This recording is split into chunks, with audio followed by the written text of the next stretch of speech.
So in this math video, you don't have to do anything but pay attention. If we were together, I would ask you to take out your fraction cards, and I would ask you to find the ones that have a 1 on the top, a 1 in the numerator. I would have asked you to pull those out of your deck, and you can do this on your own later at home, that's fine. Fractions that have a 1 on the top and then another number on the bottom are called unit fractions. So I pulled the unit fractions from the deck. And as I'm looking at them, I have 1/5, 1/2, 1/3, 1/4, and 1/6 in front of me. Those were the unit fractions that I found there. I'm looking at them to compare them in size. I'm looking at the amount of blue shaded. If you had been with me, I would have asked you to put them in order from smallest to largest. So I'm going to do that for you now. As I'm looking, I can quickly see that these two have less blue than the others. So I'm going to kind of move 1/6 and 1/5 here, and I'm going to set them side by side. What I'm seeing is that they're very close, but 1/5 is just a little bit bigger than 1/6. And then as I'm looking at what's left, I see that the 1/4 fraction is going to fit in next.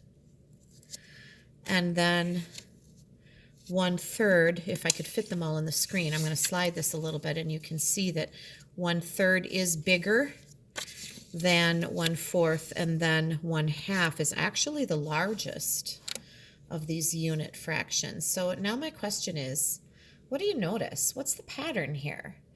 They go from 1/6 to 1/5 to 1/4 to 1/3 to 1/2. Look at the downstairs number. Look at the denominator.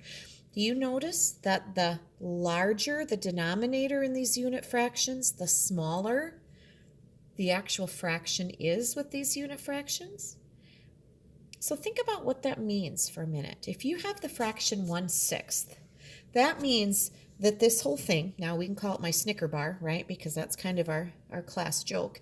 If this was my Snicker bar and I had shaded 1/6 of it, that means I had divided it into 6 parts. Well, if you divide a Snicker bar into 6 pieces, those pieces are going to be kind of small, aren't they? And so one of those 6 pieces isn't really that great if you're hungry for a Snicker bar. Now, if you divided the Snicker bar into 5 pieces, that's one less piece that you have to share or divide. So those pieces are going to be just a little bit bigger. So 1 out of 5 pieces is actually bigger than 1/6 of the Snicker bar.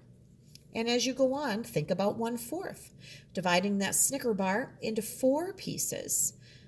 Those pieces are getting bigger because you only had to divide it into 4. 1/4 of the Snicker bar is bigger than 1/5. And it continues. If you only had to divide it into 3 pieces, if you were sharing it with 3 people or 2 other people and yourself, that piece is now looking a little bigger. It's actually twice as big as that 1/6 size, isn't it? And then, of course, half. You make one cut, and if you're sharing, half for someone else and half for yourself. So actually the pattern that we would talk about here is that the larger the denominator, the smaller the individual pieces are. So sixths are smaller than halves, for sure. So that's a pattern that I wanted us to talk about today. Then I'm going to pull out one more little set here before I stop this video. And I pulled out some fractions that have the same denominator. These 3 fractions are divided into tenths. These whole things have been divided into 10 parts. So you can see 8/10, 2/10, and 5/10. Now, if I put those in order, you can easily see that 2/10 is less than 5 out of 10, and 8/10 is the largest portion. Now, if you take a look at the denominators on these fractions, all of the denominators are the same. They have a common denominator. All of these Snicker bars have been divided into 10 little teeny tiny slices.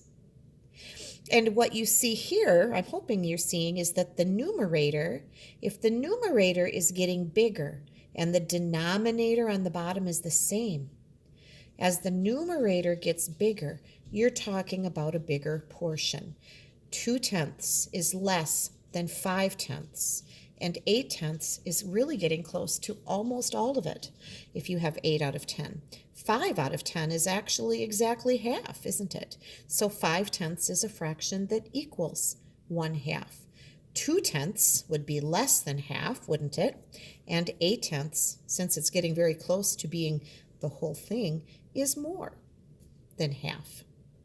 And so when a denominator is the same, the downstairs number is the same, as the numerator, the top number, gets bigger, the portion is getting larger. The fraction is larger.